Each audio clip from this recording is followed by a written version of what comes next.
नवमी महामहोत्सव की जय। तो रामनवमी के इस अत्यंत पावन अवसर पे हम लोग वाल्मीकि रामायण से चर्चा करेंगे।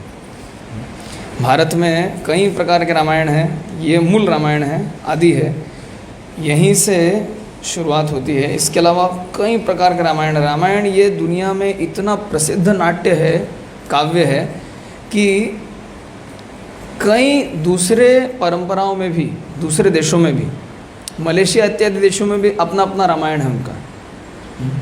वहाँ पे भी हमारे सनातन धर्म की जड़ें हैं और वहाँ पे उनका अपना एक रामायण का एक वर्जन है। तो एक श्लोक बोलूँगा, मेरे साथ साथ प्रयास कीजिए, दोहराइए। रामाय रामभद्राय रामचंद्राय वेधसे रघुनाथाय नाथाय सीताया पतये नमः। रामं रामानुजं सीतां भरतं भरतानुजं सुग्रीवं वायुसूनुं च प्रणमामि पुनः पुनः। वेदवेद्ये परे पुंसी जाते दशरथ आत्मजे वेदः प्राचेत सदा आसीत् साक्षात् रामायणात्मना। तो इस प्रकार से ये प्रार्थना है रामायण को। तो रामायण के बहुत सारे, कई सारे वर्जन उपलब्ध हैं दुनिया भर में। भारत में रामचरितमानस बहुत प्रसिद्ध है उत्तर भारत में। दक्षिण भारत में जाते हैं तो और टीकाएँ हैं, संस्कृत की बहुत सारी टीकाएँ हैं। नागो भट्ट की व्याख्या है, गोविंदराज की भूषण टीका है, शिव सहाय का रामायण शिरोमणि व्याख्या है, कई सारे रामायण की टीकाएँ हैं। कंब रामायण है, गीत रामायण है, 50 रामायण है। पता नहीं, मैं अभी तक रामायण के ऊपर इतनी रिसर्च कर नहीं पाया, लेकिन रामायण के कई सारे वर्जन उपलब्ध हैं। और रामायण के जितनी कथाएं उपलब्ध हैं उतनी रामायण को लेकर भ्रांतियां भी हैं। भ्रांतियां यानी कि गलतफहमियां। क्यों गलतफहमियां हैं? क्योंकि लोग परंपरा के माध्यम से सुनते नहीं हैं। इसलिए रामायण को लेके, भगवान राम के चरित्र को लेके और सीता माता को लेके, रावण को लेके आजकल एकदम उल्टा एक चित्र प्रस्तुत किया जा रहा है। क्या चित्र प्रस्तुत किया जा रहा है कि रावण वास्तव में इतना खराब आदमी नहीं था। ये आप लोग ना रावण के पीछे ज़बरदस्ती पड़ गए हाथ धो के। रावण को इतना खराब आदमी था क्या? ऐसा क्या है भाई? उसको तो जाके भड़काया गया था। उसको भड़काया और फिर उसने सीता का अपहरण किया। फिर बाद में जो भी हुआ, उसने सीता को तो लेकिन स्पर्श भी नहीं किया। सीता के साथ कुछ छेड़खानी करने का प्रयास करने की बात छोड़ दीजिए, पास में भी नहीं गया। बताइए रामायण में कौन सा श्लोक है जहाँ पे बताया गया कि उसने सीता के साथ दुष्कर्म करने का प्रयास किया? फिर रावण को इतना बड़ा आप लोग क्यों बना देते हैं? ये ना आप लोगों के शास्त्रों में कुछ गलतियाँ हैं, वास्तव में आप लोग गलत समझते हैं। रावण को ज़्यादा ही ये बना दिया गया है, विलन बनाया गया है। एक माँ गर्भवती थी, हॉस्पिटल में भर्ती थी, तो अपने पुत्री से उन्होंने, जो उनकी पुत्री थी 10, 12, 15 साल की होगी, तो उससे पूछा कि बताओ तुम क्या चाहती हो, भाई या बहन? गर्भ में बच्चा है, अब वो तो उसकी चॉइस से नहीं निकलने वाला, लेकिन फिर भी उन्होंने मजाक करते हुए अपनी बेटी से प्रश्न किया, बताओ तुम क्या चाहती हो, भाई या बहन? तो बेटी ने थोड़ा सोचा, बोलती है भाई चाहती हूँ। कैसा भाई चाहती हो? माँ ने प्रश्न किया। कहते रावण जैसा भाई चाहती हूँ। तो बोलते रावण जैसा भाई क्यों चाहिए? बोले रावण जैसा भाई होता तो कम से कम कोई मेरे साथ अगर बदतमीज़ी करे तो उसकी पत्नी को उठा लाता, हाँ, उसके लिए पूरा का पूरा समाज की हालत ख़राब कर देता। मतलब इस प्रकार से, ये एक बहुत रिसेंट किस्सा है, किसी व्यक्ति ने मुझे सुनाया और एक पुस्तक में भी पढ़ा था। तो वास्तव में रावण को ऐसा प्रस्तुत किया जा रहा है, विशेष रूप से हमारे देश के तथाकथित बुद्धिजीवियों द्वारा ऐसा बताया जा रहा है कि रावण जो है बहुत महान थे, लेकिन अगर देखते हैं शास्त्र में कि रावण कितने महान है, तो मूल रामायण में देखते हैं क्या श्लोक है। यहाँ पे पता पड़ेगा कि रावण वास्तव में हीरो था या जीरो था।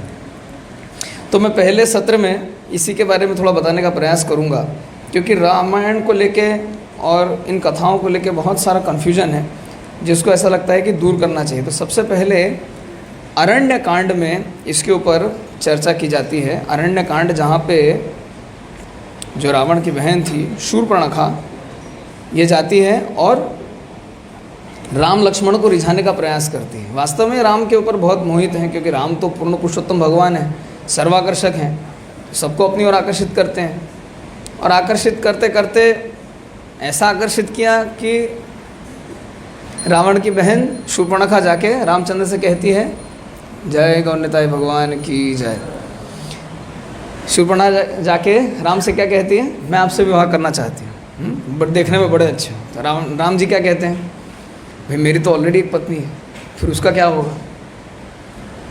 तो बोलती उसको मैं मार के खा जाऊंगी। बोलते नहीं उसकी चिंता मत करो, तुम एक काम करो, मेरा भाई है, उसकी पत्नी उसके साथ नहीं है, तुम उससे आगे शादी करो। तो लक्ष्मण के पास चली जाती है। भगवान है, उनमें तो सम्मोहिनी शक्ति है, उन्होंने घुमा दिया दिमाग। और शूर्पणखा वैसे भी राक्षसी है, ज़्यादा बुद्धि है नहीं, मोटी बुद्धि वाली है, भले रूप धर के आई है। तुरंत भेज दिया लक्ष्मण की तरफ। लक्ष्मण की ओर भेजा। लक्ष्मण क्या कहते हैं, अरे मेरे भैया ऐसे ही बात कह रहे हैं, वास्तव में मेरे भैया ही तुम्हारे लायक है। फिर राम के पास आती, फिर राम लक्ष्मण के पास भेजते हैं, फिर लक्ष्मण राम के पास भेजते हैं, बैक एंड फोर्थ शटल की तरह आगे पीछे। थोड़ी देर बाद उसको समझ में आता है मेरे साथ मस्ती चल रही है। बोलती है सीता ही ये सारे झगड़े की जड़ है, इसको खा जाती हूँ, उसके बाद राम से ब्याह कर लूँगी। तो ये सुन के राम क्या कहते हैं, लक्ष्मण तुरंत साइज कर दो। लक्ष्मण क्या करते हैं, तलवार निकालते हैं, नाक कान काट के साइज करके भेज देते हैं राम के पास, रावण के पास। अभी जब ये लौट के रावण से मिलने के लिए आती हैं, कान काट दिया, नाक काट दी, बेइज्जती हो गई। अरे थोड़ा सा कट लग जाने से तो व्यक्ति उसमें टेप लगाता है, मलहम लगाता है, दिख नहीं जाए, अलग एंगल से फ़ोटो खिंचाता है। इतना नाक ही काट दी है, मैंने थोबड़े के ऊपर, चेहरे के ऊपर जो सबसे सेंटर में है, जहाँ पे नज़र जाती ही है, जहाँ से आप नज़र बचा नहीं सकते, वही नाक, जिसके ऊपर इतना सुंदर चश्मा पहनते हैं, वो कान जिन्होंने इस चश्मे को पकड़ के रखा है, वो भी काट दिया, नाक भी काट दी, कुछ बचा ही नहीं। जो रखेंगे वो बह जाएगा गिर जाएगा। तो ये जाके सीता के बारे में वर्णन करती है, श्लोक सुनने लायक है। सीता जिसकी भार्या हो वह हर्ष में भरकर जिसका आलिंगन करे, समस्त लोगों में उसी का जीवन इंद्र से भी अधिक भाग्यशाली है। अब जो लोग रावण को बताते हैं कि रावण तो वास्तव में इतना खराब व्यक्ति नहीं था, रावण को ज़्यादा आप लोग राक्षस बना रहे हैं, रावण को ज़्यादा बदनाम कर रहे हैं। अब देखिए रावण का चरित्र क्या है। शूर्पणखा जब बताती है सीता के बारे में, उसका यानी कि सीता का शील स्वभाव बड़ा ही उत्तम है, उसका एक एक अंग स्तुत्य एवं स्पृहणीय है। उसके रूप की समानता करने वाली भूमंडल में दूसरी कोई स्त्री नहीं है। ये बात कौन कह रही है, स्वयं शूर्पणखा। एक स्त्री दूसरे स्त्री की तारीफ करते बहुत कम होता है, लेकिन यहाँ पे कर रही है। वह तुम्हारे योग्य भार्या होगी और तुम भी उसके योग्य श्रेष्ठ पति होगे। देखो भड़का रही है। फिर क्या कहती है, महाबाहो विस्तृत जघन और उठे हुए पुष्ट कूचों वाली उस सुमुखी स्त्री को जब मैं तुम्हारी भार्या बनाने के लिए आने को उद्यत हुई, तब क्रूर लक्ष्मण ने मुझे इस तरह कुरूप कर दिया। ये नहीं बताया कि मैं, ये थोड़ी बोल रही मैं तुम्हारे लिए ला रही थी। शूर्पणखा का उद्देश्य क्या था, राम से विवाह करना। वो तो चाहती थी सीता को खा जाना, लेकिन यहाँ पे क्या कहानी बता रही, बोलते मुझे उस सबसे मतलब नहीं, मैं तो उसको किडनैप करके तुम्हारी पत्नी बनाने वाली थी। हाँ भाई, हम राक्षस जाति के, किडनैप करना हमारा खानदानी पेशा है, मैं उसको उठा के लाती और तुम्हारे सुपुर्द कर देती। लेकिन वो लक्ष्मण कहीं का बीच में आ गया और देखो क्या कर दिया। पूर्ण चंद्रमा के समान मनोहर मुख वाली विदेह राजकुमारी सीता को देखते ही तुम कामदेव के बाणों के लक्ष्य बन जाओगे। सर्टिफिकेट दे रही है, देखो इतनी सुंदर है, हैंडल विथ केयर, सोच समझ के पास में जाना, तुम कामदेव के द्वारा बिन जाओगे। यदि तुम्हें सीता को अपनी भार्या बनाने की इच्छा हो तो शीघ्र ही श्री राम को जीतने के लिए यहाँ अपना दाहिना पैर आगे बढ़ाओ। दाहिना पैर आगे बढ़ाओ मतलब कोई भी शुभ काम करने के लिए ऐसा कहते हैं दायां पैर पहले आगे बढ़ाना चाहिए। तो कहते हैं दायां पैर आगे बढ़ाओ मतलब शुभ काम है, मतलब जाओ राम पे हमला करो, मेरी नाक कान काट दिए। लेकिन असली कारण क्या है, वैसे क्या बोल रही, राम पे क्यों हमला करो, ताकि सीता को बंदी बना सको, ताकि सीता को भोग कर सको। लेकिन वास्तव में कारण क्या है, वो नहीं चाहती कि वो सीता का भोग करे, करे नहीं करे उससे मतलब नहीं है। उसका उद्देश्य क्या है? उसका उद्देश्य मेरी नाक कान कैसे काट दिए, हाँ? मेरे नाक और कान कैसे काट दिए, अब तुम जाके बदला लो। तो शूर्पणखा क्या कर रही है यहाँ पे? भड़का रही है। अभी इसके ठीक पहले 32वें सर्ग में रावण की शक्ति के बारे में वर्णन करते हुए वाल्मीकि मुनि बताते हैं कि रावण के अंदर कितनी शक्ति थी। ऐसा नहीं था कि रावण के अंदर शक्ति नहीं थी। क्षिप्तारम पर्वताग्राणम सुराणाम च प्रमर्दनम उच्छेतारम च धर्माणाम परदाराभिमर्शनम। पर्वत शिखरों को भी तोड़ तोड़ कर फेंक देता था, रावण के बारे में वर्णन। देवताओं को भी रौंद डालता था, धर्म की तो वह जड़ ही काट देता था और पराई स्त्री के सतीत्व का नाश करने वाला था। ये रावण के बारे में वर्णन है। तो अभी प्रश्न आता है, जब रावण इतना प्रतापी था, इतना शक्तिशाली था, इतना क्रूर था, तब उसने सीता को हाथ क्यों नहीं लगाया? तब वो सीता का भोग क्यों नहीं कर पाया? ऐसा क्या कारण था जिसके कारण वो सीता के पास भी नहीं जा पाया? अपहरण करके ले आया ठीक है, लेकिन जब भोगने का प्रयास किया, मतलब प्रयास भी नहीं किया। अब इसका कारण क्या था? तो इसके उत्तर में यहाँ पे युद्ध कांड में इसका वर्णन आता है। युद्ध कांड में जहाँ पे ये अलग अलग जो राक्षस हैं, जब इनको पता पड़ता है कि श्री राम अब इन पे हमला करने वाले हैं, रावण को मालूम पड़ता है कि श्री राम हमला करने वाले हैं, सुंदरकांड हो चुका है, हनुमान जी आ चुके हैं, पहाड़ तोड़ बहुत कुछ किया उन्होंने, बड़ा चट्टान का रूप दिखाया, पहाड़ का रूप दिखाया, पूरी लंका में आग लगा दी, सोने की लंका बहने लगी, समुद्र में जाके सोना गिरने लगा। और जब इनको अंदाज़ा होगा कि अब तो युद्ध टलने नहीं वाला है, तो इन्होंने क्या किया? मीटिंग बुलाई। और मीटिंग में इनके एक पार्षद थे, उनका नाम था महापार्श्व। तो ये 13वां सर्ग है, इसमें बताते हैं महापार्श्व का रावण को सीता पर बलात्कार करने के लिए उकसाना और रावण का शाप के कारण अपने को ऐसा करने में असमर्थ बताना तथा अपने पराक्रम के गीत गाना। ये बहुत रोचक है। अब ये महापार्श्व जो है, इनके पार्षद, ये बुद्धि दे रहे हैं रावण को कि कैसे तुम जाके सीता का भोग कर सकते हो, तुम भोग क्यों नहीं कर रहे हो? सीता तुम्हारे पास है, भोग क्यों नहीं कर रहे? जो हिंसक पशुओं और सर्पों से भरे हुए दुर्गम वन में जाकर वहां पीने योग्य मधु पाकर भी उसे पीता नहीं है, वह पुरुष मूर्ख ही है।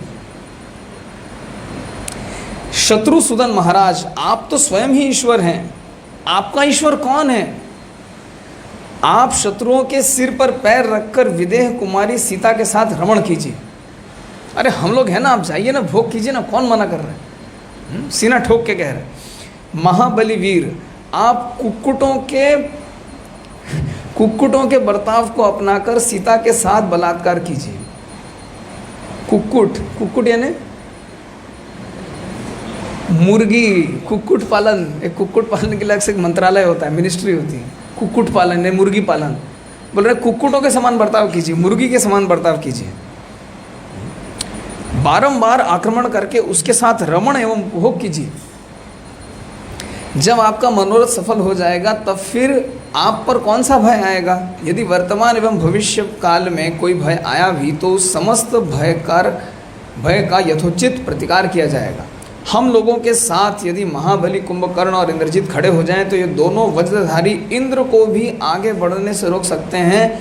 मैं तो नीति निपुण पुरुषों द्वारा प्रयुक्त साम दाम और भेद को छोड़कर केवल दंड के द्वारा काम बना लेना ही अच्छा समझता हूँ। ये बुद्धि दे रहा है, आप भोग क्यों नहीं कर रहे हैं? अब कुछ लोगों के बाद राक्षस राज रावण देखिए क्या कहते हैं। महाबली राक्षस राज, यहाँ आपके जो भी शत्रु आएंगे उन्हें हम लोग अपने शस्त्रों के प्रताप से वश में कर लेंगे, इसमें संशय नहीं है। अब डाउट नहीं है, संदेह नहीं है। भोग करो ना यार, जाओ ऐश करो। हाँ, क्यों नहीं कर रहे हो? मजा करो। अब राक्षस राज रावण क्या उत्तर देते हैं? महापार्श्व के ऐसा कहने पर उस समय लंका के राजा रावण ने उसके वचनों की प्रशंसा करते हुए इस प्रकार कहा। महापार्श्व, बहुत दिन हुए पूर्व काल में गुप्त घटना घटित हुई थी। मुझे शाप प्राप्त हुआ था। अपने जीवन के उस गुप्त रहस्य को आज मैं बता रहा हूँ, उसे सुनो। एक बार मैंने आकाश में अग्नि शिखा के समान प्रकाशित होती हुई पुंजलिक स्थला नामक अप्सरा को देखा, जो पितामह ब्रह्मा जी के भवन की ओर जा रही थी। वह अप्सरा मेरे भय से लुकती छिपती आगे बढ़ रही थी। मैंने बलपूर्वक उसके वस्त्र उतार दिए और हठात उसका उपभोग किया। इसके बाद वह ब्रह्मा जी के भवन में गई। उसकी दशा हाथी द्वारा मसल कर फेंकी हुई कमलिनी के समान प्रतीत हो रही थी। कमलिनी, कमल, कमल के फूल को अगर हाथी मसल के, रौंद के, कुचल के सब फेंक देगा तो उसकी क्या हालत होगी। तो यहाँ पे बताते हैं वाल्मीकि मुनि की उसकी हालत ठीक वैसी हो रही थी। मैं समझता हूँ कि मेरे द्वारा उसकी जो दुर्दशा हो गई थी वह पितामह ब्रह्मा जी को ज्ञात हो गई। इससे वे अत्यंत कुपित हो उठे और मुझसे इस प्रकार बोले, आज से यदि तू किसी दूसरी नारी के साथ बलपूर्वक समागम करेगा तो तेरे मस्तक के 100 टुकड़े हो जाएंगे, इसमें संशय नहीं है। ब्रह्मा जी ने श्राप दिया था कि बलपूर्वक भोग करने का प्रयास किया तो क्या होगा, मस्तक के 100 टुकड़े हो जाएंगे। इस तरह मैं ब्रह्मा जी के शाप से भयभीत हूँ, इसलिए अपने शुभ शैया पर विदेह कुमारी सीता को हठात एवं बलपूर्वक नहीं चढ़ाता हूँ। रामायण से साबित हो रहा है ये रावण क्या था, कामी नंबर 1, भोगी लाल। ये वास्तव में भोगी है, ये भोग करना चाहता है। क्यों नहीं कर पा रहा है, इसका कारण रामायण में स्पष्ट है। तो ऐसा नहीं है ये जो तथाकथित लोग जो कहते हैं रावण को आप लोगों ने ना ज़्यादा राक्षस, इतना बुरा किसी के साथ नहीं करना चाहिए, क्या ये है, रावण ही इतना बड़ा बेकार था। और रामचंद्र तो बहुत अच्छे थे। हाँ, इतना सब करके सीता को लास्ट में लेके आए और फिर क्या किया, निकाल दिया। ये एक बहुत बड़ा आरोप है रामचंद्र के ऊपर कि रामचंद्र जो हैं ये माता सीता को किस अपराध के फलस्वरूप उन्होंने निकाल दिया। माता सीता ने ऐसा क्या किया था। अरे भाई, अग्नि परीक्षा दे के आई थी, सबके सामने देवताओं ने इसकी प्रतिश्रुति दी कि हाँ सीता माता पवित्र है, सीता माता से कोई अपराध नहीं हुआ है, उन्होंने कोई पाप नहीं किया है, एकदम पवित्र है, पुण्य घर लेके जाओ। सबके सामने रामचंद्र को पता था कि इतने दिनों तक वहाँ पे रही हैं, मैं ऐसे ही ले आऊँगा तो सब लोग बोलेंगे कि नहीं इनने क्या किया, ऐसे उठा लाए। तो पहले अग्नि परीक्षा दो, फायर टेस्ट। अग्नि परीक्षा दिलाने के बाद जब लेके आए ऐसा सम्मान, फिर किसी धोबी के कहने पे घर से निकाल दिया है। स्त्रियों के उत्पीड़न की शुरुआत रामायण से शुरू हुई। बगैर सोचे समझे उल्टा सीधा क्या बोलते हैं, ऐसे मूर्खों ने रामायण पढ़ी नहीं है वास्तव में। अब मैं आपको रामायण से साक्ष्य दे रहा हूँ कि वास्तव में हुआ क्या था। भद्र का तो यहाँ पे उत्तरकांड है, उत्तरकांड एकदम अंत में, उत्तरकांड के 43वें अध्याय में 43वें सर्ग में इसके बारे में बताया गया है। क्या बताते हैं कि वास्तव में क्यों इन्होंने ऐसा किया, रामचंद्र को क्यों मजबूरन माता सीता को वाल्मीकि मुनि के आश्रम में भेजना पड़ा, इसका क्या कारण था। तो बड़े बड़े राजाओं की ये प्रथा रही है कि राज्य में क्या हो रहा है गुप्तचरों के माध्यम से पता करते हैं, मंत्रियों के माध्यम से पूछताछ करते हैं। तो रामचंद्र तो आदर्श राजा हैं, मर्यादा पुरुषोत्तम हैं, तो इन्होंने भी इसी टेक्निक का इस्तेमाल किया। और क्या हुआ इसके बारे में सुनिए। वहाँ बैठे हुए महाराज श्री राम के पास अनेक प्रकार की कथाएं कहते हुए कुशल हास्य विनोद करने वाले सखा सब और आकर बैठते थे। ये अपने दरबार में बैठे थे और इनके आसपास इनके सारे पार्षद थे, ये बैठे हुए थे। इन सखाओं के नाम इस प्रकार हैं: विजय, मधुमत्त, काश्यप, मंगल, कुल, सुराजी, कालिय, भद्र, दंतवक्त्र और सुमागध। ये सब लोग बड़े हर्ष से भरकर महात्मा श्री रघुनाथ जी के सामने अनेक प्रकार की हास्य विनोदपूर्वक कथाएं कहा करते थे। इसी समय किसी कथा के प्रसंग में श्री रघुनाथ जी ने पूछा, भद्र अपने एक साथी से जो उनके साथ में बैठे थे, उनका नाम था भद्र। भद्र से प्रश्न करते, आजकल नगर और राज्य में किस बात की चर्चा विशेष रूप से होती है? नगर और जनपद के लोग मेरे, सीता के, भरत के, लक्ष्मण के तथा शत्रुघ्न और माता कैकेयी के विषय में क्या क्या बातें करते हैं। इतनी बड़ी रामायण हुई, घर में इतनी राजनीति हुई, निकाल के भगा दिया, वनवास दे दिया, गए वहाँ पत्नी का अपहरण हो गया, पत्नी को बचाने के लिए पूरा भारत पार करके गए, सेना नहीं मिली, वानरों की सेना बनाई, वहाँ जाके माता सीता को वापस लेके आए, इतनी राजनीति हुई, तो कुछ न कुछ तो राज्य में चर्चा हो रही होगी। रामचंद्र को पता था। तो अपने पार्षदों से पूछते हैं, मेरे बारे में क्या चर्चा होती है? सीता के बारे में लोग ठीक ठाक बोलते हैं, तो शत्रुघ्न के बारे में, कैकेयी के बारे में, वास्तविक कल्प्रिट तो कैकेयी है ना। कैकेयी ने तो दिमाग खराब किया। हाँ, वो कुब्जा की बात नहीं सुनती थी। बगैर उस कुबड़ी की बात को अगर नहीं सुनती तो इतनी बड़ी रामायण नहीं होती। लेकिन दूसरे रामायण में, शास्त्रों में ऐसा बताया गया है कि वास्तव में वो देवताओं के द्वारा प्रेरित थी। उस कुबड़ी को देवताओं ने प्रेरित किया था कि तुम जाके फटाफट कैकेयी को बोलो रामचंद्र को भेजे वनवास में, नहीं वनवास भेजेंगे आगे की घटनाएं नहीं होंगी तो रावण का वध कैसे होगा, जिस रावण का वध करने के लिए भगवान अवतरित हुए हैं। अगर यही कार्य नहीं हुआ, ये लोग राज्याभिषेक हो गया, राज्य में ये आराम से राज्य का शासन करने लगे, तो फिर रावण का वध कैसे होगा। इसलिए शास्त्र को ना हमेशा विहंगावलोकनम, ऊपर से भी देखना चाहिए, पक्षी की निगाह से, पूरा पिक्चर एट अ ग्लांस, पूरी कहानी में ये जो घटना ये कहाँ पे फिट होती है, ऐसा क्यों हुआ। कभी कभी अपने जीवन को लेकर भी ऐसा विहंगावलोकनम करना चाहिए। पूरे जीवन को देखिए शुरू से आज तक, इतने सालों में ये जो घटना हो रही है, ये हो रहा है, तो आपको समझ में आएगा। पूरी पिक्चर देखेंगे तो समझ में आएगा बहुत कुछ, हाँ चीज़ें सही जगह पर फिट हो रही हैं। तो ऐसा ये करते हैं। अब देखिए क्या प्रश्न करते हैं, क्योंकि राजा यदि आचार विचारहीन हो तो वे राज्य तथा वन में भी निंदा के विषय बन जाते हैं, सर्वत्र उन्हीं की बुराइयों की चर्चा होती है। रामचंद्र के ऐसा कहने पर भद्र हाथ जोड़कर कहते हैं, महाराज आजकल पूर्ववासियों में आपको लेकर सदा अच्छी ही चर्चाएं चलती हैं। ये भी एक शिक्षा है। जब राजा इस प्रकार से फीडबैक मांगे तो क्या फीडबैक देना चाहिए, तो कहते हैं पहले पॉजिटिव फीडबैक देना चाहिए, पहले से नेगेटिव नहीं बोलना चाहिए, पहले से नकारात्मक बातें नहीं करनी चाहिए, पहले सब अच्छा अच्छा बताना चाहिए क्या हो रहा है।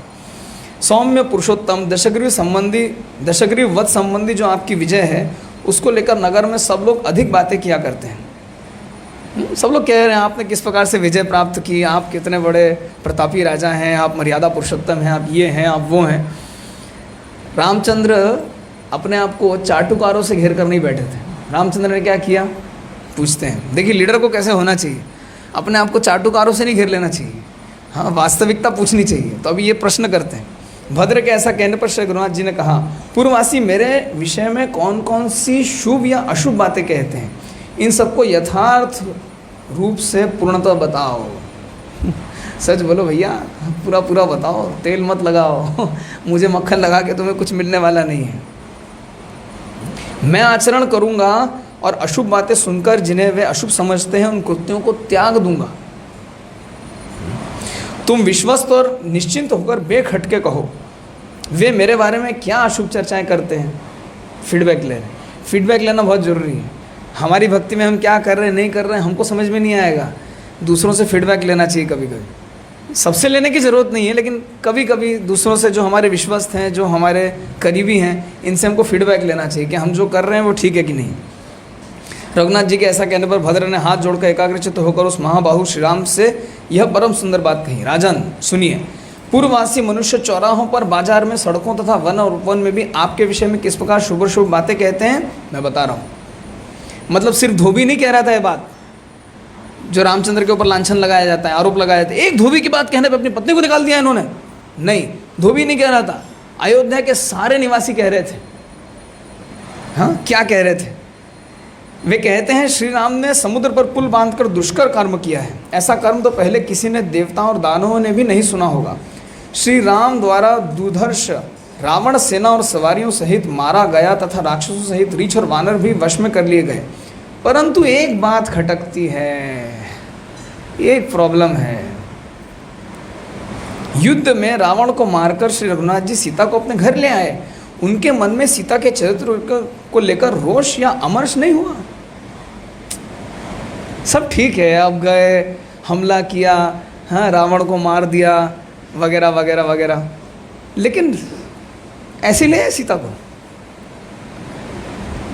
ये वही अयोध्यावासी हैं जो आप देखेंगे जब रामचंद्र को वन में भेजा जा रहा था, वनवास के लिए रामचंद्र जब जा रहे थे, तो उस समय यही अयोध्यावासी ऐसी ऐसी प्रार्थनाएं कर रहे हैं। हाँ एकदम शुद्ध भक्ति की प्रार्थना कर रहे हैं, आपको छोड़कर अब रह नहीं सकते, हम भी वनवास करेंगे, अयोध्या खाली हो जाएगी, हम आपके साथ जाके रहेंगे, चलो अभी चलते हैं, इसको दशरथ को हटा दो, कैकेयी को फेंक दो, इसको मार दो, इसको वैसा कर दो, ऐसा कर दो, दुनिया भर की तमाम बातें। वही अयोध्यावासी अब जब मौका मिलता है तो क्या कहते हैं, देखिए ये राजा का रोल कितना कठिन है। उनके हृदय में सीता संभोग जनित सुख कैसा लगता होगा। पहले रावण ने बलपूर्वक सीता को गोद में उठाकर उसका अपहरण किया, फिर वो उसे लंका भी ले गया, वहाँ उसके अंतःपुर में क्रीड़ा कानन अशोक वनिका में रखा। इस प्रकार राक्षसों के वश में होकर वो बहुत दिनों तक रही, तो भी श्री राम उससे घृणा क्यों नहीं करते हैं। अब हम लोगों को भी स्त्रियों की ऐसी बातें सहनी पड़ेंगी, मतलब हमारी स्त्री भी ऐसी करनी तो हमको भी लाना पड़ेगा। हमको ठीक है, अब सीता आ गई, अब भाई रामचंद्र सीता को ले सकते हैं, स्वीकार कर सकते हैं, तो मुझे तुमको स्वीकार करने में क्या समस्या है? तुमने कुछ गलत किया, तुम्हारे साथ कुछ गलत हुआ, अरे सीता अपनी चॉइस से वहाँ नहीं गई थी। सीता ने जाके कोई रावण को प्रस्ताव नहीं दिया था कि चलो मुझे उठा के ले चलो, कहाँ जंगल में रखा हुआ है। हाँ, सीता बाय चॉइस नहीं बाय फोर्स गई थी। लेकिन ये क्या कह रहे हैं कि हमारी स्त्री अगर ऐसा कुछ करेंगी तो हमको उसको भी सहन करना पड़ेगा, क्योंकि राजा जैसा करता है प्रजा भी उसी का अनुसरण करने लगती है। यद यद आचरति श्रेष्ठ तत् तत् एव इतरो जना, यथा राजा तथा प्रजा। उल्टा भी ठीक है, यथा प्रजा तथा राजा। जैसा राजा होता है वैसी प्रजा होती है, लेकिन जैसी प्रजा होती है वैसा ही उसको राजा भी मिलता है। तो राजा का दोष प्रजा पे जाता है, प्रजा का दोष राजा पे आता है। मनुष्य इस प्रकार सारे नगर और जनपद में आपके बारे में बहुत सी बातें कहते हैं। अब ये सुन के रामचंद्र का दिमाग खराब हो गया। रामचंद्र बड़े चिंतित हो गए, मेरे बारे में ऐसी बातें चल रही, सीता के चरित्र को लेकर लोग ऐसा बोल रहे हैं। तो इन्होंने क्या किया, तुरंत अपने चारों भाइयों को बुला भेजा, अपने तीनों भाइयों को, लक्ष्मण, भरत, शत्रुघ्न। तीनों आ गए, और तीनों आने के बाद फिर क्या होता है, बंधुओं तुम्हारा कल्याण हो, रामचंद्र अपने भाइयों से कहते हैं, तुम सब लोग मेरी बात सुनो, मन को इधर उधर न ले जाओ। पूर्ववासियों के यहाँ मेरे और सीता के विषय में जैसी चर्चा चल रही है उसी को बता रहा हूँ, टू द पॉइंट। आए, प्रणाम किया, बैठे, देखा रामचंद्र का मुंह लटका हुआ है। इससे पहले कि वो पूछें कि क्या हो गया महाराज, उन्होंने खुद ही बताना शुरू किया। इस समय पूर्ववासियों और जनपद के लोगों में सीता के संबंध में महान अपवाद फैला हुआ है। मेरे प्रति भी उनका मन घृणापूर्ण भाव है, मेरे प्रति भी उनका बड़ा घृणापूर्ण भाव है। इन सब की वह घृणा मेरे मर्म स्थल को विदीर्ण किए देती है। मर्म स्थल, ये दिल को तोड़ती है बात जब मैं सुनता हूँ कि सीता का चरित्र खराब है। मैं इक्ष्वाकु वंशी महात्मा नरेशों के कुल में उत्पन्न हुआ हूँ। सीता ने भी महात्मा जनकों के उत्तम कुल में जन्म लिया है। सौम्य लक्ष्मण, तुम यह भी जानते हो कि किस प्रकार रावण निर्जन दंडकारण्य से उन्हें हर कर ले गया था और मैंने उसका विध्वंस भी कर डाला। इसके बाद लंका में ही जानकी के विषय मेरे अंतःकरण में यह विचार उत्पन्न हुआ था कि उनके इतने दिनों तक यहाँ रहने पर भी मैं उन्हें राजधानी कैसे ले जाऊँगा। ये डाउट मेरे मन में भी था, ये संदेह मेरे मन में भी था कि कैसे सीता को वापस ले जाऊँगा। देखिए क्या दुविधा है। वास्तव में अगर रामायण का अध्ययन करेंगे ना, पूरी ट्रेजेडी है। सिर्फ अगर रामायण का अध्ययन करें, सुबह शाम में बता रहा हूँ, रोते रहेंगे सिर्फ। ये इतनी ट्रेजिक कहानी। जय गौरनिताई भगवान की जय, सीताराम लक्ष्मण हनुमान की जय। तो पूरी की पूरी रामायण जो है क्या है, ये बहुत बड़ी ट्रेजेडी, बहुत बड़ी त्रासदी है। क्या त्रासदी है कि अगर भगवान भी इस जगत में आए तो भगवान को भी इस जगत में आके कष्ट को सहना पड़ता है। भगवान को सहना नहीं पड़ता है, भगवान सह के बताते हैं कि भैया इस जगत में कष्ट को छोड़ के और कुछ नहीं। भगवान खुद अपने उदाहरण से प्रस्तुत कर रहे हैं, इस दुनिया में सुखी रहने का प्रयास मत कीजिए, यहाँ पे कष्ट को छोड़ के और कुछ भी नहीं है। सुमित्रा कुमार, उस समय अपनी पतिव्रता का विश्वास दिलाने के लिए सीता ने तुम्हारे सामने ही अग्नि में प्रवेश किया था और देवताओं के समक्ष स्वयं अग्निदेव ने उन्हें निर्दोष बताया था। देवताओं ने यहाँ पे सर्टिफिकेट दिया, प्रमाण पत्र दिया, खुद अग्निदेव प्रकट होकर बोल रहे नहीं सीता शुद्ध है, पवित्र है। आकाशचारी वायु, चंद्रमा और सूर्य ने भी पहले देवताओं तथा समस्त ऋषियों के समीप जनक नंदिनी को निष्पाप घोषित किया था। इस प्रकार विशुद्ध आचार वाली सीता को देवताओं और गंधर्वों के समीप साक्षात देवराज इंद्र ने लंका द्वीप के अंदर मेरे हाथों में सौंप दिया था। अब देखिए अब रामचंद्र क्या बोलते हैं, बहुत महत्वपूर्ण बात है। किसी किसी को ना ये लगता है कि रामचंद्र को फिर भी डाउट था, यद्यपि सीता ने अग्नि परीक्षा दी, राम को डाउट था, राम के मन में संदेह था। देखो यहीं से स्त्री उत्पीड़न शुरू हुआ, रामायण से स्त्री उत्पीड़न शुरू हुआ, नहीं गलत है। देखिए श्लोक में क्या कहते हैं राम, मेरी अंतरात्मा भी यशस्विनी सीता को शुद्ध समझती है। राम के मन में कोई संदेह नहीं था कि सीता जो है वो पवित्र है। राम खुद कह रहे मेरी अंतरात्मा भी मानती है सीता क्या है, विशुद्ध है, निष्पाप है। इसलिए मैं इन विदेह नंदिनी को साथ लेकर अयोध्या आया था। परंतु अब यह महान अपवाद फैलने लगा है, लोगों के बीच में मेरी बड़ी निंदा हो रही है और इसके लिए मेरे हृदय में बड़ा शोक है। और फिर क्या कहते हैं, ये जो बताते हैं बहुत महत्वपूर्ण शिक्षा है। जिस किसी भी प्राणी की अपकीर्ति लोक में सबकी चर्चा का विषय बन जाती है, वह अधम लोकों में गिर पड़ता है और जब तक उस अपयश की चर्चा होती है तब तक वहीं पड़ा रहता है। भगवान कृष्ण ने अर्जुन को भगवद गीता में क्या कहा था? मरणाद अतिरिच्यते, ये जो अपकीर्ति मिल रही है इससे मरना बेहतर है। तुम क्षत्रिय हो, तुम बोल रहे हो मैं संन्यास ले लूंगा, युद्ध नहीं करूंगा, क्षत्रिय का धर्म है युद्ध करना। तुम अगर युद्ध नहीं करोगे तो तुम्हारी जगत में हंसाई होगी, और हंसाई होगी तो क्या होगा? अपकीर्ति होगी। एक सम्मानीय व्यक्ति के लिए अपकीर्ति, अपयश, हाँ, बदनामी, ये क्या है? ये मृत्यु से भी बढ़ के है। इससे अच्छा है कि मौत हो जाए। लोग बोलते हैं ना, इतनी बदनामी, एमोन, हाँ, मुझे इस तरह बोल दिया, ऐसा अपमान किया, इससे अच्छा तो मैं मर जाता। यानी कि मरना व्यक्ति को बर्दाश्त है, लेकिन अपमान सहन करना किसी को भी बर्दाश्त नहीं। रामचंद्र ये बात कह रहे हैं।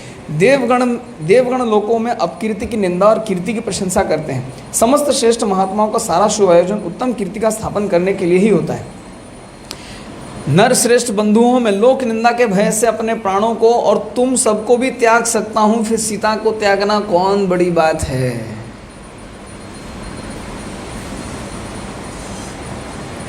तुम लोगों को भी त्याग दूंगा। हम तो एक ही माता पिता से पैदा हुए हैं, हमारे पिता कम से कम एक है, माता अलग अलग हो, पिता एक है। ये सब भगवान के विस्तार है। ये जो राम, लक्ष्मण, भरत और शत्रुघ्न, इनके बारे में थोड़ा परिचय देता हूँ, ये जानना जरूरी। रामचंद्र कौन है? ये वासुदेव के अवतार हैं। वासुदेव, संकर्षण, प्रद्युम्न, अनिरुद्ध। याद रखने के लिए फॉर्मूला याद रखिएगा, वेस्पा, पहले स्कूटर आता था, वेस्पा, VSPA। तो वासुदेव से आए कौन? रामचंद्र। संकर्षण से आए कौन? लक्ष्मण। प्रद्युम्न से आए कौन? भरत। और अनिरुद्ध से आए कौन? शत्रुघ्न। अल्टरनेटिवली शास्त्रों में एक और व्याख्या की जाती है कि रामचंद्र कौन है?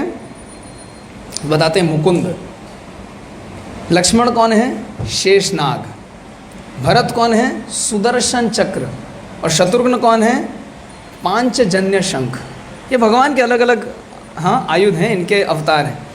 तो ये स्वयं भगवान के विस्तार है। भगवान कह रहे मैं तुमको भी त्याग दूंगा, बदनामी होगी तो। मेरी अगर बदनामी होगी, मैं राजा हूँ, मुझे देख के सब प्रजा आचरण करती है, अगर मेरी बदनामी होगी तो मैं तुमको भी त्याग दूंगा। क्यों? कोई बोलेगा वाह वाह, तुम्हारी थोड़ी बदनामी हो तो हमको त्याग दिया है, बड़े आए मर्यादा पुरुषोत्तम, थोड़ी सी बदनामी सहन नहीं कर पाए, तुरंत परिवार के लोगों को त्याग दिया। लेकिन देखिए रामचंद्र के यहाँ पे दो रोल है, दो भूमिकाएं हैं। रामचंद्र की एक भूमिका क्या है कि वे जनक नंदिनी सीता के पति हैं, लेकिन इससे बढ़कर उनकी भूमिका क्या है? वे अयोध्या के एक छत्र सम्राट हैं। तो राजा के रूप में जो उनकी भूमिका है वो पति के रूप में उनकी भूमिका से बढ़ के है, क्योंकि वो ज़्यादा लोगों के लिए जिम्मेदार हैं। रामचंद्र के सारे एक्शन को बड़े पिक्चर में देखिए। रामचंद्र ने जो सारे कार्यकलाप किए, इसका कारण समझना चाहिए था। एक राजा के रूप में, एक नेता के रूप में, एक लीडर के रूप में उनकी भूमिका एक पति के रूप में उनकी भूमिका से बढ़ के है, क्योंकि वे ज़्यादा लोगों के लिए जिम्मेदार हैं। फिर देखिए फिर क्या कहते हैं, अतः तुम लोग मेरी ओर देखो, मैं शोक के समुद्र में गिर गया हूँ, इससे बढ़कर कोई दुख मुझे उठाना होगा, इसकी मुझे याद नहीं है। अतः सुमित्रा कुमार, लक्ष्मण को कहते हैं, कल सवेरे तुम सारथी सुमंत्र के द्वारा संचालित रथ पर आरूढ़ होकर सीता को भी उसी पर चढ़ाकर उस राज्य की सीमा के बाहर छोड़ दो जहाँ पे वाल्मीकि मुनि का आश्रम है। दिल पे पत्थर रख के रामचंद्र बात बोल रहे हैं। थोड़ा सा बदनाम हुआ तो राम ने चलो चलो भाई, गया, हेडेक खत्म हुआ। क्या बदनाम हो रहा था सुबह शाम, हैं, सब लोग मेरे बारे में बातें बोल रहे थे, चल आउट करो तो उसको, भगाओ यहाँ से, भगाओ यहाँ से, ऐसा नहीं बोला। इसके बाद रामचंद्र रोने लगते हैं। रामायण में पूरा वर्णन है, रामचंद्र रोने लगते हैं और सुन के इधर लक्ष्मण मूर्छित हो जाते हैं। ये सारी कठिन सेवाएं मेरे पालने में क्यों आती हैं? हमेशा मुझे ही क्यों बकरा बनाया जाता है? लक्ष्मण बोल सकते थे, लेकिन लक्ष्मण ने ये नहीं बोला। हाँ, लक्ष्मण ने क्या कहा, ठीक है प्रभु राम ने कहा है, मैं जाऊंगा, मैं पूरा करूंगा। फिर जाते हैं और एक दिन पहले ही माता सीता ने कहा था कि कितना रमणीय स्थान है वाल्मीकि मुनि का आश्रम, मैं वहाँ जाना चाहती हूँ। रामचंद्र ने कहा था तथास्तु, कल ही तुम्हारे जाने का बंदोबस्त करता हूँ। रात को मीटिंग बुलाई, फीडबैक मिला, उनने बोला बाप रे बाप ये क्या हो गया, हाय राम। और फिर अगले दिन ये सारा प्रकरण होता है। हाँ, पिछली रात को प्रकरण होता है। फिर रामचंद्र क्या कहते हैं लक्ष्मण से, जाओ विदेह नंदिनी को वहाँ पे छोड़ के आओ। अभी लक्ष्मण की भूमिका देखिए। अब लक्ष्मण गंगा जी के तट पे सीता माता को रथ पे बिठा के ले जाते हैं, और ले जाने के बाद क्या कहते हैं, देवी आपने महाराज से मुनियों के आश्रम पर जाने के लिए वर मांगा था और महाराज ने आपको आश्रम पहुंचाने के लिए प्रतिज्ञा की थी। देवी विदेह नंदिनी, इस बातचीत के अनुसार मैं राजा की आज्ञा से शीघ्र ही गंगा तट पर ऋषियों के सुंदर आश्रमों तक चलूंगा और आपको मुनिजन सेवित वन में पहुंचाऊंगा।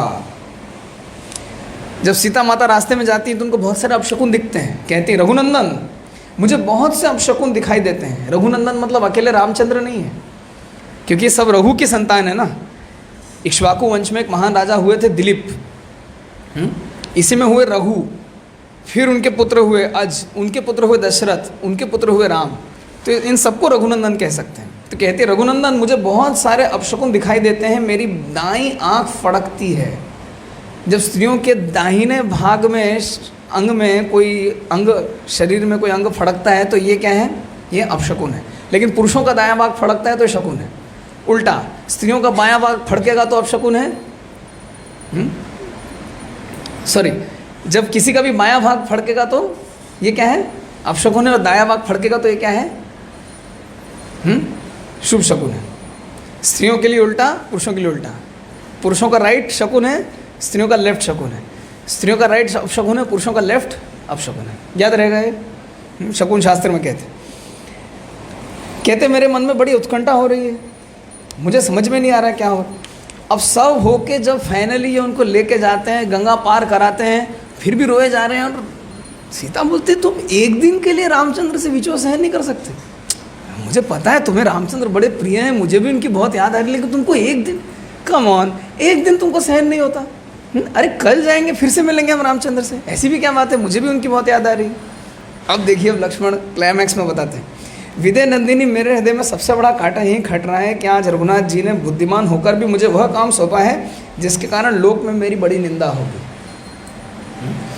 इस दशा में मुझे मृत्यु के समान यंत्रणा प्राप्त होगी, अथवा मेरी साक्षात मृत्यु हो जाती तो वह मेरे लिए परम कल्याणकारक होता, परंतु इस लोक निंदित कार्य में मुझे लगाना उचित नहीं था। अब सीता पूछती क्या हो गया, क्या निंदित कार्य है। लक्ष्मण बताते हैं, जनक नंदिनी, नगर और जनपद में आपके विषय में जो अत्यंत भयंकर अपवाद फैला हुआ है उसे राजसभा में सुनकर श्री रघुनाथ जी का हृदय संतप्त हुआ और वे मुझे सब बातें बताकर महल में चले गए।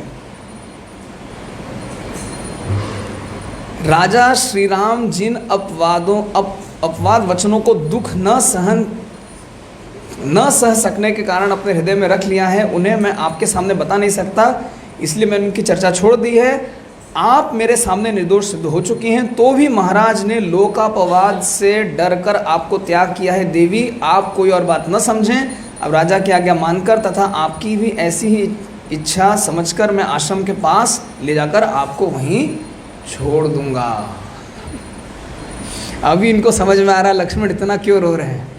इतना सुनने के बाद सीता बेहोश हो जाती। कहते मेरे जब होश में आते कहते कि मेरे भाग्य में दुख छोड़ के और कुछ नहीं लिखा है क्या। जब से विवाह हुआ तब से दुख ही दुख मिल रहा है। लोग कभी कभी ना इसको भी, किस घर में शादी हो गई, कहाँ फंसा दिया मुझे, बिगर पिक्चर नहीं देख रहे हैं कि किस कारण से ये हो रहा है।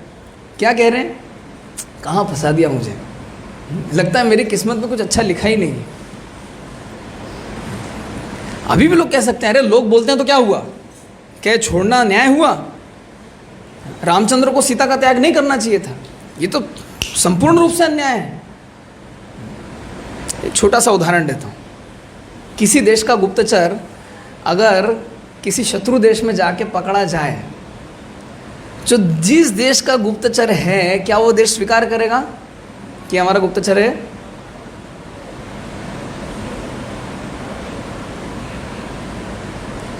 अगर वो सरकार के सामने छूट के आ भी जाए और वो आके बोले अरे भैया मैं तो आपकी नौकरी करता था, आप ही ने तो मुझे वहाँ भेजा था, वापस किसी प्रकार से छूट के आ भी जाए, क्या सरकार सबके सामने स्वीकार करेगी ये हमारा गुप्तचर था?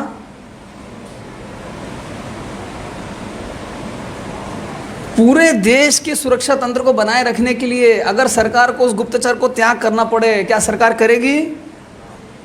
क्या ऐसा करना जस्टिफाइड है? हाँ। हाँ। मिलिट्री में, हिमालय में बहुत सारे खच्चरों को सेवा दी जाती है, खच्चरों को ट्रेन किया जाता है। क्या ट्रेन किया जाता है कि पहाड़ के एक रास्ते से दूसरे रास्ते में जाने के लिए उनके ऊपर हथियार, गोला बारूद लाद करके ले जाया जाता है, क्योंकि सिपाहियों को खुद लाद के ले जाना बड़ा कठिन होता है, पहाड़ी रास्ता है, कोई चल नहीं सकता, उतर नहीं सकता, तो इन खच्चरों का इस्तेमाल किया जाता है। सारे जीवन ये खच्चर क्या करते हैं? सेवा देते हैं। लेकिन जब ये बूढ़े हो जाते हैं तो इनका क्या किया जाता है? सुन के बड़ा आश्चर्य होगा, लेकिन ये सत्य है। क्या किया जाता है?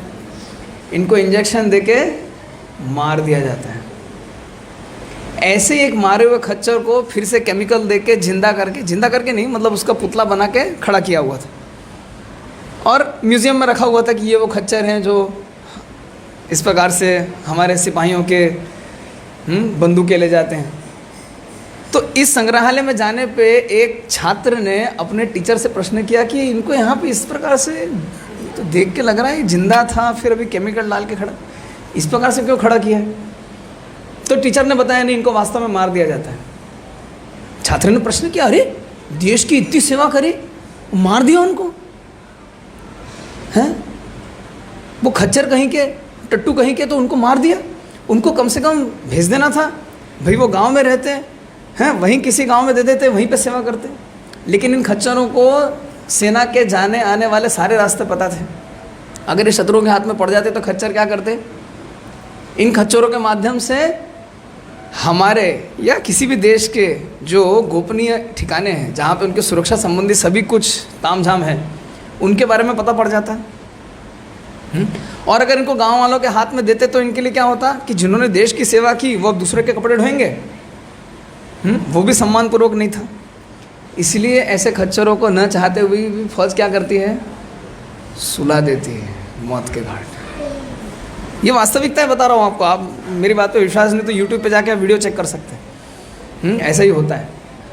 अब यहाँ पे इस कॉन्टेक्स्ट में देखिए किसी भी नेता के ऊपर कोई भी लांछन लगाना, दोषारोप करना बड़ा आसान होता है। अरे इनको तो कुछ आता नहीं, इनको अकल नहीं, इनको बुद्धि नहीं है, क्या करते हैं ऐसे करते हैं क्या? सीता को ऐसे निकालते हैं क्या? ये इन लोगों ने, और सीता ने भी प्रोटेस्ट नहीं किया। हाँ, हमको स्त्रियों को और ज़्यादा स्वतंत्रता देने की आवश्यकता है। हाँ, अपने हक की लड़ाई लड़ना सीखो, नारेबाजी करो, बोलो, आगे आओ। देखिए सीता क्या कहती हैं। इतना होने के बाद सीता क्या बता रही हैं, ध्यान से सुनिए। सुमित्रा नंदन, मैंने पहले वनवास के दुख में पड़कर ही उसे सहकर श्री राम के चरणों का अनुसरण करते हुए आश्रम में रहना पसंद किया था, किंतु सौम्य, अब मैं अकेली प्रियजनों से रहित होकर किस तरह आश्रम में निवास करूंगी और दुख में पड़ने पर किससे अपना दुख कहूंगी? प्रभु, यदि मुनिजन मुझसे पूछेंगे कि महात्मा श्री रघुनाथ जी ने किस अपराध पर तुम्हें त्याग दिया है, तो मैं उन्हें अपना कौन सा अपराध बतलाऊंगी? अरे मैंने तो कोई अपराध किया ही नहीं है, मुझे त्याग दिया ऊपर से। हाँ, ये तो क्लियर कट अन्याय है। वो मैं क्या बताऊंगी जब मुझसे पूछा जाएगा तो? क्या विकट परिस्थिति है। जीवन में ऐसा होता है कि नहीं होता है? हमने अन्याय किया, अरे मैं तो वहाँ था ही नहीं। एक बार मेरे साथ ऐसा हुआ था, मैं कॉलेज में था और मैं रात को हॉस्टल में गया और उस रात को हॉस्टल में कुछ पुलिस वगैरह आई और बाहर कुछ लफड़ा हुआ था, तो पुलिस पकड़ने आई और पकड़ने के लिए कौन था वहाँ पे, तो वहाँ सामने मैं पड़ गया। मैं पकड़ में आ गया। अरे मैंने कुछ किया ही नहीं, फिर भी मैं पकड़ में आ गया। हाँ, अगले दिन डायरेक्टर ने बुलाया, बड़ी क्लास लगाई और मेरे पिता को बुलवाया और पिता के सामने बहुत झाड़ा। हाँ, आपके सबूत हैं, देखिए क्या करते हैं, ऐसा किया है, इनने इतने लड़कों को मारा है, ये किया। मैंने कुछ किया ही नहीं। और मैं सोच रहा, अरे भाई मैं कैसे फंस गया? अब परिस्थितिवश में मैं फंस गया था। और मुझे जो है पूरा बलि का बकरा बनाया गया। जो पकड़ में आ गया उसी को काटो, मत देखो किसने न्याय किया है, अन्याय किया है, कुछ मत देखो। जीवन में ऐसी परिस्थितियाँ आती हैं। तो इस प्रकार से विद्या नंदिनी सीता भी इसमें पड़ गई। फिर क्या कहती हैं, सुमित्रा कुमार मैं अपने जीवन को अभी गंगा जी के जल में विसर्जन कर देती, मैं आत्महत्या कर लेती, किंतु इस समय ऐसा अभी नहीं कर सकूंगी, क्योंकि ऐसा करने से मेरे पतिदेव का राजवंश नष्ट हो जाएगा। देखो कितना प्रेम करती है अपने पति से, बता रही है मैं सुसाइड कर लूंगी, मैं जहर खा लूंगी, मैं गंगा में कूद जाऊंगी तो मेरे पति बदनाम हो जाएंगे। कहाँ गए सारे फेमिनिस्ट? अभी निकालिए झंडा, सीता ने विरोध नहीं किया। सीता बता रही है, देखिए क्या चरित्र है सीता का, वास्तव में आदर्श चरित्र। एक नारी का चरित्र कैसा होना चाहिए, सीता माता का चरित्र देखिए। पुरुष का चरित्र कैसा होना चाहिए, रामचंद्र का चरित्र देखिए। फिर देखिए सीता क्या कहती, लक्ष्मण तुम अंतःपुर की सभी वंदनीय स्त्रियों को मेरी ओर से प्रणाम करके मेरा समाचार उन्हें सुना देना। जो सदा धर्म पालन के लिए सावधान रहते हैं उन महाराज को भी मेरा संदेश सुना देना। रघुनंदन वास्तव में आप जानते ही हैं कि सीता शुद्ध चेतना है, सर्वदा ही आपके हित में तत्पर रहती है और आपके प्रति परम प्रेम भक्ति रखने वाली है। रखने वाली थी नहीं बोला, अभी भी प्रेम करती है। घर से निकाल दिया लेकिन प्रेम नहीं छोड़ा। उनका गुस्सा रामचंद्र के प्रति नहीं है। ये पटरानी है अयोध्या की, इनको पता है राजा का, नेता का, लीडर का रोल, उसकी भूमिका कितनी क्रूशल है, कितनी कठिन है। एक राजा को किस परिस्थिति में कैसा डिसीजन लेना होता है, कैसा निर्णय लेना होता है, इसका विचार बहुत कठिन होता है। आसान नहीं है नेता होना। रामचंद्र के इतिहास से देखिए। फिर कहते हैं, वीर आपने अपयश से डरकर ही मुझे त्यागा है, अतः लोगों में आपकी जो निंदा हो रही है अथवा मेरे कारण जो अपवाद फैल रहा है उसे दूर करना मेरा भी कर्तव्य है। ये भी रिस्पॉन्सिबिलिटी ले रही है, ये भी जिम्मेदारी ले रही है, अपनी जिम्मेदारी से भाग नहीं रही। ये नहीं कह रही मुझ पे अन्याय हुआ, मेरे साथ अत्याचार हुआ, क्या किया जा रहा है, कहाँ है विमेंस कमीशन, लेके आओ, नारेबाजी करेंगे, झंडा निकालेंगे, मिचिल करेंगे, कुछ नहीं कह रही। क्या कहती हैं, मेरा भी कर्तव्य है, आप मेरे पति हैं। हाँ, आपका अपयश होता है तो मेरा कर्तव्य उस अपयश को दूर करना।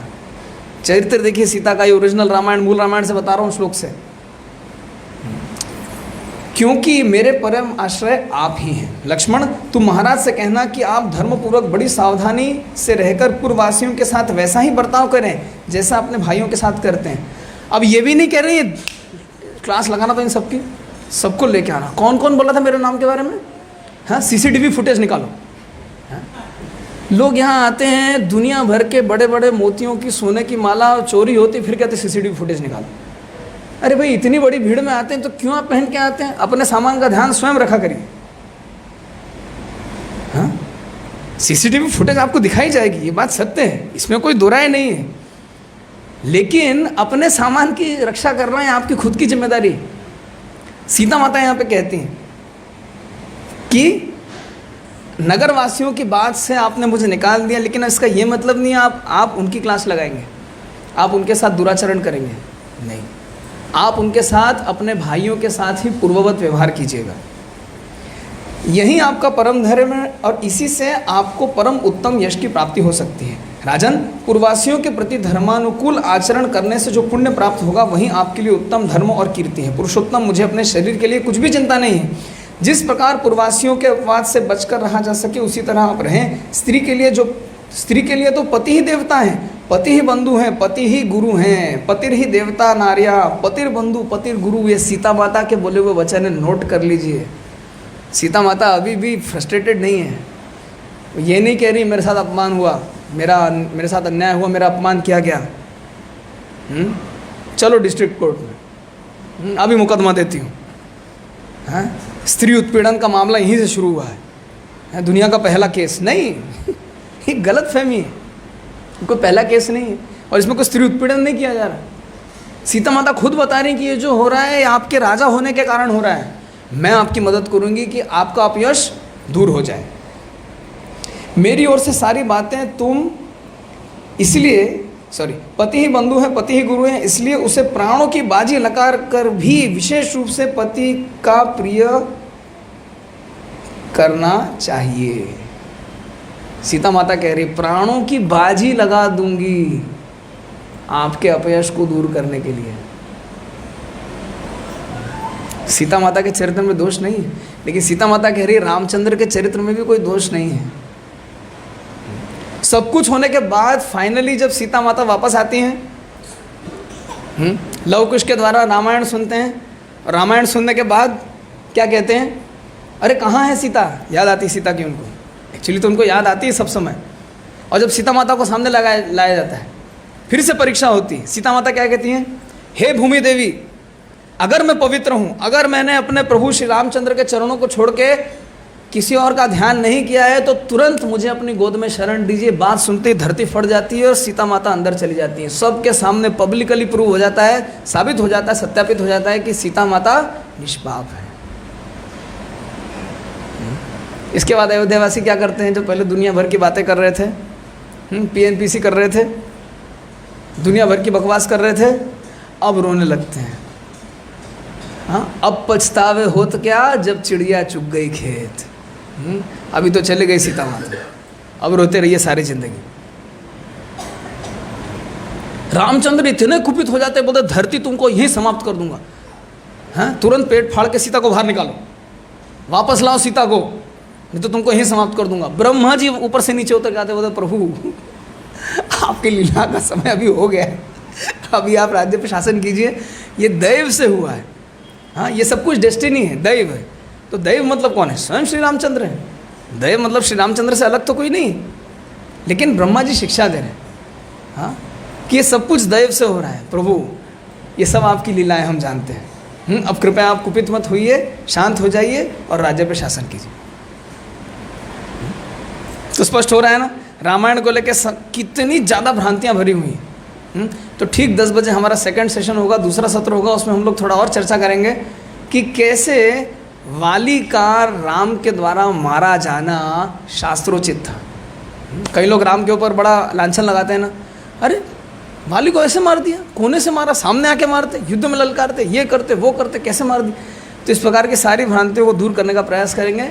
ठीक 10 बजे हम लोग फिर से एक साथ सम्मिलित होंगे, समवेत होकर भगवान राम की कथा का श्रवण करेंगे। जय श्रीमद् वाल्मीकि रामायण की, रामचंद्र भगवान की, जगत गुरु श्रील प्रभुपाद की, समवेत गौर भक्तवृंद की, निताय गौर प्रेमानंदे, हरि हरि बोल।